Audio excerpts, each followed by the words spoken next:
బీసీలు తెలంగాణ రాష్ట్రంలో 56.36% అని చెప్పి అధికారికంగా తేల్చి చెప్పారు. కులగణన జరిగిన తర్వాత మీకు అందరూ తెలుసు, స్థానిక సంస్థల్లో ముఖ్యంగా గ్రామ పంచాయతీ ఎన్నికల్లో బీసీలకు 42% రిజర్వేషన్లు పెంచుతూ జీవో నెంబర్ 9ని విడుదల చేశారు. ఈ జీవో నెంబర్ 9 విడుదల చేసే కంటే ముందే గౌరవ రాష్ట్ర హైకోర్టులో బీసీ రిజర్వేషన్లకు వ్యతిరేకంగా ఒక కేసు వేయడం జరిగింది. ఆ తర్వాత ఆ కేసు వేసిన సందర్భం లోపల గౌరవ హైకోర్టు రిజర్వేషన్లు పెంచలేదు కదా, రిజర్వేషన్లు పెంచిన తర్వాత మీరు అవసరమైతే మళ్ళీ కోర్టుకు రండి అని చెప్పి ఇలా రిజర్వేషన్లు పెంచకుండా కోర్టు అడ్డు తగలకుండా ఇలా ఆ రోజు వెనుకకు పోయింది. ఆ తర్వాత ప్రభుత్వం జీవో నెంబర్ 9 విడుదల చేసి 42% రిజర్వేషన్లు పెంచుతూ ఎన్నికల నోటిఫికేషన్ కూడా ఇచ్చింది. ఎన్నికల నోటిఫికేషన్ ఇచ్చిన తర్వాత ఇలా హైదరాబాదుకు చెందినటువంటి బుట్టంగారి మాధవరెడ్డి అనే ఒక రెడ్డి నాయకుడు, రెడ్డి జాగృతి అని పేరు పెట్టుకొని ఇలా హైకోర్టులో బీసీ రిజర్వేషన్లకు వ్యతిరేకంగా ఒక కేసు వేయడం జరిగింది. బీసీ రిజర్వేషన్లకు వ్యతిరేకంగా కేసు వేసినటువంటి బుట్టంగారి మాధవరెడ్డి ఇలా వారు వెనుక ఎవరున్నారు, కొంతమంది టీఆర్ఎస్ వాళ్ళు, వారి వెనుక రేవంత్ రెడ్డి ఉండని కొంతమంది కాంగ్రెస్ వాళ్ళు, వారి వెనుక బీఆర్ఎస్ వాళ్ళు ఉన్నారని కొంతమంది, అదేవిధంగా బీఆర్ఎస్ కాంగ్రెస్ వాళ్ళు లేరు, వారి వెనుక బీజేపీ సంబంధించినటువంటి వాళ్ళు ఉన్నారు, అవసరమైతే కేంద్ర మంత్రి కిషన్ రెడ్డి గారు ఉండొచ్చు అని చెప్పి కొంతమంది డౌట్ పడ్డారు. ఆ తర్వాత ఇలా మేము కూడా ఆ రోజు డిమాండ్ చేయడం జరిగింది. అసెంబ్లీలో బిల్లు పెట్టినప్పుడు, అసెంబ్లీలో చట్టం చేసినప్పుడు అన్ని పార్టీలు బీసీ రిజర్వేషన్లకు మద్దతుగా నిలిచినాయి. అటు Congress party, BRS party, BJP party మద్దతు ఇచ్చినాయి. 42% రిజర్వేషన్లు పెంచాలని ఏకగ్రీవంగా అసెంబ్లీ తీర్మానం చేశారు. అయితే ఆ రోజు మాధవరెడ్డి గారిని మీడియా వాళ్ళు పదే ఇలా వారిని ఇదే సోమాజిగూడ ప్రెస్ క్లబ్లో కానీ బయట కానీ ప్రశ్నించడం జరిగింది. మీ వెనుక ఎవరున్నారు? ఎందుకంటే బీసీ రిజర్వేషన్లను అడ్డుకొని, బీసీల నోటుకాడు ముద్దను గుంజేసుకొని, బీసీల రిజర్వేషన్లను ఇవాళ నిట్ట నిలువున అడ్డంగా అడ్డుకున్నటువంటి అతను బుట్టంగారు మాధవరెడ్డి. అయితే ఎప్పుడైతే హైకోర్టుకు బుట్టంగారి మాధవరెడ్డి పోయారో, హైకోర్టు 2 రోజులు విచారణ తర్వాత మాధవరెడ్డికి అనుకూలంగా బీసీ రిజర్వేషన్లకు వ్యతిరేకంగా తక్షణమే జీవో నెంబర్ 9ని మేము రద్దు చేస్తున్నాం. జీవో నెంబర్ 9 చెల్లదు, 42% రిజర్వేషన్లతోటి ఎలక్షన్లకు పోవడానికి వీలు లేదు, 50% రిజర్వేషన్లు పరిమితి దాటొద్దు అని చెప్పి బీసీలకు వ్యతిరేకంగా రాష్ట్ర హైకోర్టు తీర్పునివ్వడం జరిగింది. ఇవాళ వాస్తవంగా ఈరోజు ముసుగు తొలగింది. ఇక ఎలక్షన్లు వచ్చినాయి, మున్సిపల్ ఎలక్షన్లు వచ్చినాయి కాబట్టి బుట్టంగారి మాధవరెడ్డి యొక్క ముసుగు తొలగిపోయింది. ఆయన వెనుక ఎవరున్నారు? ఆయనకు పెట్రోల్ డీజిల్ ఎవరు అందించారు? ఆయనకు వెనుక ఎవరుండి నడిపించారు? ఆయన కోర్టులలో కేసులు వేయడానికి లక్షల రూపాయలు ఆర్థిక వనరులు ఎవరు సమకూర్చారు? ఇటు హైకోర్టు అటు సుప్రీంకోర్టు వరకు ఎవరు తీసుకుపోయారు అని ఇవాళ గ్రహిస్తే, ఎందుకంటే మేము ఆధారాలు లేకుండా మాట్లాడొద్దని చెప్పి ఇన్ని రోజుల వరకు మేము మాట్లాడలే.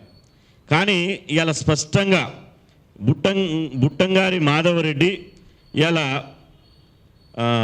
మేడ్చల్ నియోజకవర్గం 3 చింతలపల్లి మున్సిపాలిటీ పరిధిలోని కేశవాపూర్ అనే వార్డు నుంచి కౌన్సిలర్గా, ఇంతకుముందు మన గణేష్ చారణ చెప్పినట్టు కౌన్సిలర్గా టీఆర్ఎస్ పార్టీ నుంచి నామినేషన్ ఇచ్చింది. ఇదిగో సాక్ష్యం. మేడ్చల్ నియోజకవర్గ ఎమ్మెల్యే, విద్యాసంస్థల యజమాని మల్లారెడ్డి గారు వారిని ఓటేసి గెలిపించాలని చెప్పి వారికి టీఆర్ఎస్ కండవ కప్పి బుట్టంగారి మాధవరెడ్డిని గెలిపించాలని చెప్పి బహిరంగంగా ఇవాళ వారిని టీఆర్ఎస్ కండవతోటి ఈ బుట్టంగారి మాధవరెడ్డి మా టీఆర్ఎస్ఏ అని చెప్పి స్పష్టంగా ఇందులో చెప్పడం జరిగింది. అంటే వీరి వెనుక, బుట్టంగారి మాధవరెడ్డి వెనుక ఎవరున్నారు అంటే బీఆర్ఎస్ పార్టీ ఉంది అని 100% తేలిపోయింది.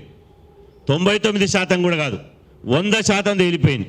ఆ తర్వాత ఇవాళ ఒక్క సాక్ష్యం ఏంది, మల్లారెడ్డి ప్లస్ మాధవరెడ్డి ఇద్దరు కలిసి ఇంటింటి ప్రచారం చేస్తున్న ఫోటోలు ఇవి.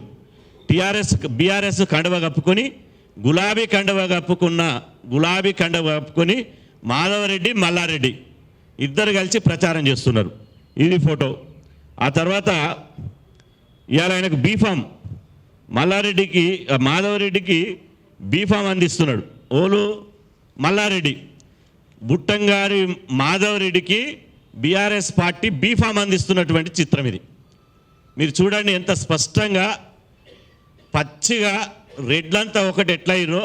మల్లారెడ్డి మాధవరెడ్డి అంటే నువ్వు బీసీల గొంతు కోసినావు, బీసీ రిజర్వేషన్లు అడ్డుకున్నావు, వేలాది మంది బీసీలు సర్పంచ్లు కాకుండా అడ్డుకున్నావు, మున్సిపల్ కౌన్సిలర్లు కార్పొరేటర్లు కాకుండా అడ్డుకున్నావు, బీసీలను తెలంగాణ రాష్ట్రంలో 3 కోట్ల మంది బీసీలను రాజకీయంగా అణిచివేయడానికి నువ్వు ఉపయోగపడ్డావు. కాబట్టి ఇవాళ మీకు ప్రతిఫలంగా మాధవరెడ్డికి బీఆర్ఎస్ పార్టీ బీసీ రిజర్వేషన్లకు అడ్డుకున్నందుకు ప్రతిఫలంగా కౌన్సిలర్ టికెట్ ఇచ్చి, ఇవాళ మాధవరెడ్డి కౌన్సిలర్ టికెట్ ఇచ్చి ఒక బీసీ ద్రోహి అయినటువంటి మాధవరెడ్డికి టికెట్ ఇచ్చి బీఆర్ఎస్ పార్టీ కూడా ఇవాళ బీసీల ద్రోహిగా నిలిచింది. బీఆర్ఎస్ పార్టీ 100% బీసీల ద్రోహిగా చరిత్ర పుటలోకి ఎక్కింది. ఇవాళ స్పష్టంగా చామకూర మల్లారెడ్డి గారు ట్విట్టర్లో పెట్టారు. మేడ్చల్ నియోజకవర్గం ముదుచింతలపల్లి మున్సిపాలిటీ పరిధిలోని కేశవాపూర్ గ్రామంలో మున్సిపాలిటీ ఎన్నికల ప్రచారం నిర్వహించడం జరిగింది. గడప గడపకు వెళ్ళి 10వ వార్డు కౌన్సిలర్ అభ్యర్థి బీఆర్ఎస్ పార్టీ బలపరిచిన అభ్యర్థి బుట్టంగారి మాధవరెడ్డి గారికి ఓటు వేసి గెలిపించాలని కోరడమైనది.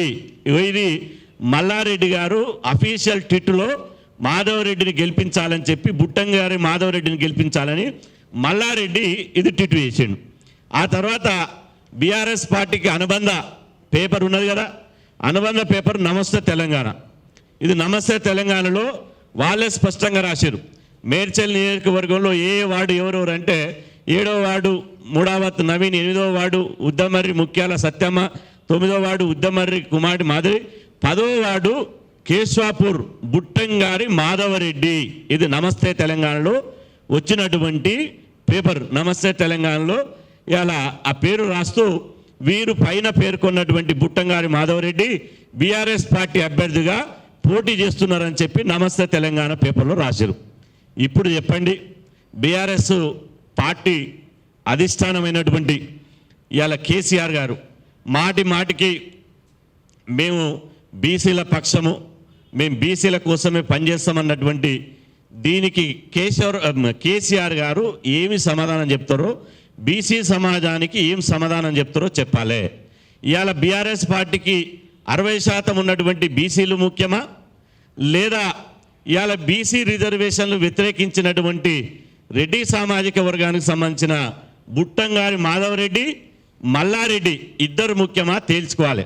బీఆర్ఎస్ పార్టీ దొంగ నాటకాలొద్దిగా మీ చీకటి ముసుగు తొలగిపోయింది. మాటికి ఇవాళ కాంగ్రెస్ ప్రభుత్వమే రిజర్వేషన్లు ఒక పక్క ఒక చేయితోటి చట్టం చేస్తుంది, ఒక చేయితోటి జీవో తీస్తుంది, ఇంకొక చేయితోటి కాంగ్రెస్ ప్రభుత్వమే కోర్టుకు పంపించి అడ్డుకుంటుందని ఇన్ని రోజులు చెప్పారు కదా.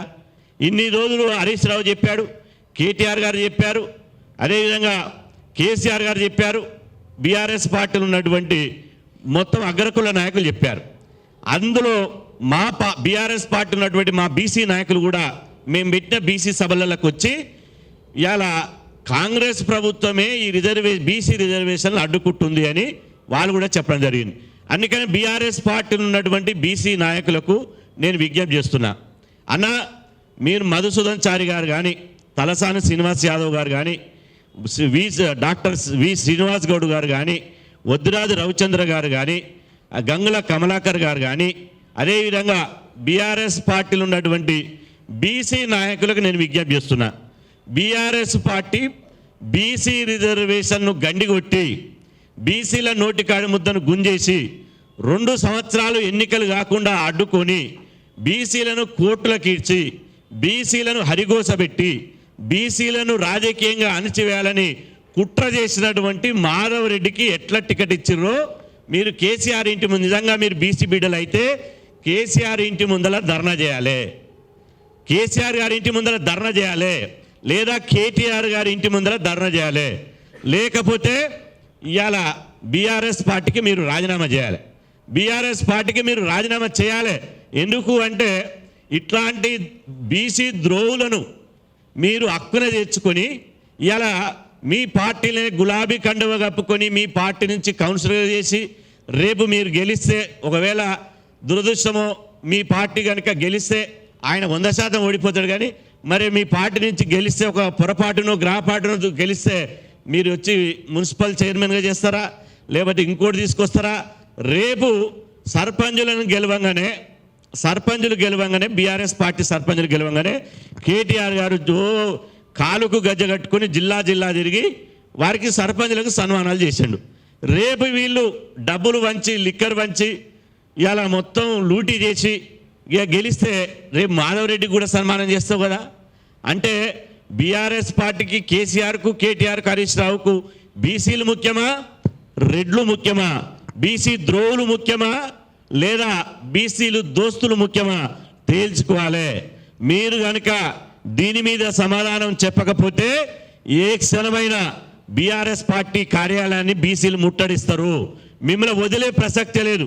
ఎందుకంటే ఇంతకుముందు మా మణిమంజర్ గారు చెప్పారు, కులగణన చేసేటప్పుడు కేసీఆర్ గారు దీని మీద కులగణనకు అనుకూలంగా ఒక స్టేట్మెంట్ ఇవ్వలే. అదేవిధంగా బీసీ రిజర్వేషన్ల మీద కోర్టులో కేసులు అయినప్పుడు బీఆర్ఎస్ తరపున ఒక అడ్వకేట్ని పెట్టి కొట్లాడలే. అదేవిధంగా ఈ ప్రక్రియ లోపట ఎక్కడ కూడా బీఆర్ఎస్ పార్టీకి సంబంధించినటువంటి ఆ త్రిమూర్తులు ఎవరు వేరే వాళ్ళకైనా స్వాతంత్రం ఉండరు, కేసీఆర్, కేటీఆర్, హరీష్ రావు. ఈ ముగ్గురు త్రిమూర్తులు ఇవాళ బీసీ రిజర్వేషన్ల మీద ఒక అనుకూలమైనటువంటి స్టేట్మెంట్ ఇవ్వకపోగా ఇవాళ ఈ మాధవరెడ్డి అంటోని బీఆర్ఎస్ పార్టీలో ఎట్లా చేర్చుకున్నారు. బీఆర్ఎస్ పార్టీలో చేర్చుకోవడమే కాదు, ఎట్లా టికెట్ ఇస్తారు.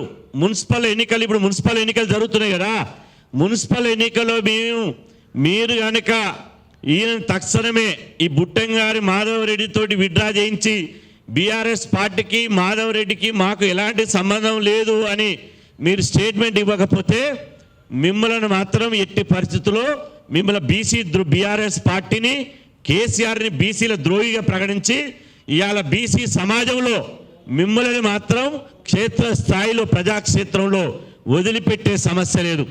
చారిత్రాత్మకంగా మా గుండెలు మండుతున్నాయి. ఇది మాకే రాజకీయ పార్టీతో సంబంధం లేదు, మాకే రాజకీయ పార్టీలో మెంబర్షిప్ లేదు. కానీ స్వాతంత్రం వచ్చిన 80 సంవత్సరాల తర్వాత ఎస్సీలకు జనాభా ప్రకారం రిజర్వేషన్లు ఉంటాయి, ఎస్టీలకు జనాభా ప్రకారం రిజర్వేషన్లు ఉంటాయి. అగ్రవర్ణాలు 99% ఉంటే వాళ్ళకు 90% రిజర్వేషన్లు ఉంటాయి. కానీ స్వాతంత్రం వచ్చిన 80 సంవత్సరాల తర్వాత మేము 60% ఉంటే, బీసీలు 60% ఉంటే 42% రిజర్వేషన్లు కల్పిస్తే మీకు కడుపు మంటతోటి, కుళ్ళు బుద్ధితోటి, అక్కసుతోటి బీసీలను ఏకైక లక్ష్యం బీసీలను ఎలాగైనా అణచివేయాలి, బీసీలను పాలేళ్ళుగానే ఉంచుకోవాలి, వీళ్ళను పాలితులు కావద్దు, వీళ్ళని పాలకులను కానియద్దు, వీళ్ళని పాలితులుగానే ఇవాళ చూడాలనే ఒక లక్ష్యంతో కుట్రలు చేస్తే మేము ఎన్ని సంవత్సరాలుగా పోరాటం చేస్తే కులగన జరిగింది, మేము ఎంత ప్రయత్నం చేస్తే అసెంబ్లీలో బిల్లు వచ్చింది, మేము ఎంత పోరాటం చేస్తే ఇవాళ ఇంత వచ్చింది. నేను బీఆర్ఎస్ పార్టీని అడుగుతున్నా, ఆంధ్ర వాళ్ళు మీకు ఇదే విధంగా ద్రోహం చేస్తే మీరు కుట్రా, మరి బీసీలకు ద్రోహం చేసినోనికి మీరు హక్కున చేర్చుకుంటే మేము ఎట్లా ఊకోవాలి? ఇవాళ మేము ఇంతవరకు బీఆర్ఎస్ పార్టీని ఎక్కడ కూడా ఎప్పుడు కూడా మేము అనలేదు. మాకు అన్ని పార్టీలు ముఖ్యమే, అన్ని పార్టీలు ఉన్నటువంటి బీసీ నాయకులంతా ముఖ్యమే. కానీ ఇప్పటివరకు గౌరవించడం, ఇక మీరు కనుక దీనికి సమాధానం చెప్పకపోతే బీఆర్ఎస్ పార్టీని వదిలే ప్రసక్తి లేదు. ఖచ్చితంగా దీని మీద ఒక కార్యాచరణ తీసుకుంటాం, మళ్ళీ కూర్చుంటాం. బీఆర్ఎస్ పార్టీ ఒక్క హైదరాబాద్లో కాదు, అన్ని జిల్లాలో ఉన్నటువంటి బీఆర్ఎస్ పార్టీ కార్యాలయాలను ముట్టడి. అదేవిధంగా మీరు కనుక మీకు 48 గంటల సమయం ఇస్తున్నాం, బీఆర్ఎస్ పార్టీకి 48 గంటల సమయం ఇస్తున్నాం. మీరు కనుక ఈ బుట్టంగాడి మాధవరెడ్డిని బీఆర్ఎస్ పార్టీని బహిష్కరించకపోతే, నామినేషన్ విడ్రాయించకపోతే మీరు ఖచ్చితంగా మిమ్మల్ని ఓపెన్గా ప్రకటిస్తాం. బీసీ రిజర్వేషన్లు అడ్డుకున్నది 100% బీఆర్ఎస్ పార్టీనే. ఇది బీసీల ద్రోహుల పార్టీ. బీసీలకు నోటికాడి ముద్దను గుంజుకొని ద్రోహం చేసిన పార్టీ అని మేము ప్రకటిస్తాం. అదేవిధంగా మిమ్మల్ని ఎట్టి పరిస్థితుల్లో బీసీ సమాజం దగ్గరికి రానిచ్చేటువంటి పరిస్థితి లేదు. మిమ్మల్ని ఊరూరు అవసరమైతే చైతన్య యాత్ర పెట్టుకొని ఇవాళ మీరు సవరించుకుంటే ఖచ్చితంగా స్వాగతిస్తాం. సవరించకపోతే మాత్రం కేసీఆర్ దిష్టిబొమ్మలు, కేటీఆర్ దిష్టిబొమ్మలు, హరీష్ రావు దిష్టిబొమ్మలు, వాళ్ళ శవయాత్రలు ఏ విధంగా ఉంటాయో ఆ విధంగా ఉంటాయి. ఎంతకైనా తెగిస్తాం, మీరు గుర్తుపెట్టుకోండి. ఎక్కడి దాకానైనా పోదాం. మీకు ఒక్క మాధవరెడ్డి కావాలా, 3 కోట్ల మంది బీసీలు కావాలా తెలుసుకోవాలి. ఇవాళ ఇంత దుర్మార్గంగా ఇవాళ నేను అంటున్నా, ఈ మాధవరెడ్డికి ఎవరు మల్లారెడ్డి జైన్ చేసుకుండు. మల్లారెడ్డి ఇంత ఇష్యూ అయినాక రిజర్వేషన్లు అడ్డుకుంటే రాష్ట్ర బంద్ అయింది. నవంబర్ 18వ తేదీన, అక్టోబర్ 18వ తేదీన రాష్ట్ర బంద్ అయింది. ఎంత చరిత్ర అంటే రాష్ట్ర బంద్ అయింది. ఏమిటికి? బీసీ రిజర్వేషన్ల మీద రాష్ట్ర బంద్ అయింది. ఆందోళన కార్యక్రమాలు అయినాయి. అదేవిధంగా ఎక్కడికక్కడ జేఏసీ కార్యక్రమాలతోటి పెద్ద ఎత్తున ఆందోళన చేసి బుట్టంగారి మాధవరెడ్డి అంటే ఎవరు అంటే బీసీలలో 3 ఏళ్ల పాలుజీకే పిల్లవాడి నుంచి పండు ముదుసలు వరకు వాడు బీసీల ద్రోహి, బీసీలను పొట్టగొట్టినోడు, బీసీల నోట్లో మట్టి కొట్టినోడు, బీసీల ఉసురు తగిలిపోతాడు అని చెప్పి ప్రతి బీసీ బిడ్డ అన్నది. మరి అట్లాంటి బీసీ ద్రోహిని కేసీఆర్ తెలవకుట్ట, కేటీఆర్ తెలవకుట్ట, హరీష్ రావు తెలవకుట్ట పార్టీలకు మల్లారెడ్డిని జాయిన్ చేసుకుంటాడా? ఒకవేళ మీకు తెలవకుట్ట మల్లారెడ్డి బీఆర్ఎస్ పార్టీలో జాయిన్ చేసుకుంటే మీకు దమ్ముంటే మల్లారెడ్డిని బీఆర్ఎస్ పార్టీని బహిష్కరించండి.